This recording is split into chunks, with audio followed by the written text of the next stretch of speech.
তো ভাই আজ আমি তোমাদের কাছে শেয়ার করব আমার ৩৫ পিস ব্রয়লার মুরগিতে কত টাকা লাভ হয়েছে। আর তোমরা যারা ছোট বড় খামারি আছো অবশ্যই আমার ভিডিও থেকে কিছু হলেও তোমরা আইডিয়া পাবে ব্রয়লার মুরগিতে কেমন প্রফিট হতে পারে। তো আমার বাচ্চা কিনা ছিল ৩৫ পিস ৬৫ টাকা করে, যার মূল্য আসছিল ২,২৭৫ টাকা। খাবার লাগছে পার পিস ৩ কেজি করে, টোটাল খাবার লাগছে ১০৫ কেজি, যার বাজার মূল্য ৭,০৩৫ টাকা।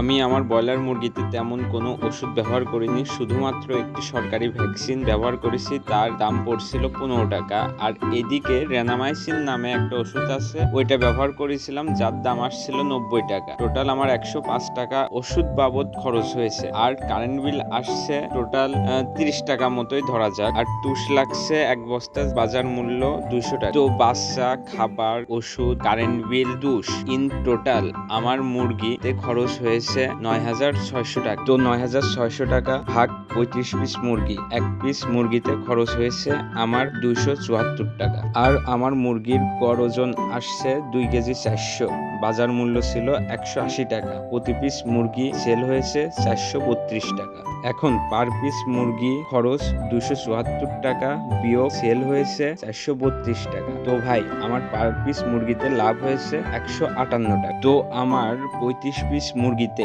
ইন টোটাল লাভ হয়েছে ১৫৮ গুণ ৩৫, ৫,৫৩০ টাকা। তো বন্ধুরা, তোমরা যারা নতুন উদ্যোক্তা হতে যাচ্ছ, আমার এই ভিডিও দেখে ব্রয়লার মুরগিতে লাভ সম্পর্কে আইডিয়া পেয়েছো। তো ভাই এমন ফার্মিং রিলেটেড কন্টেন্ট আরো দেখতে ভিডিওর শেষে একটা লাইক দিয়ে চ্যানেলটি সাবস্ক্রাইব করে রাখো। দেখা হচ্ছে নেক্সট ভিডিওয় ইনশাল্লাহ।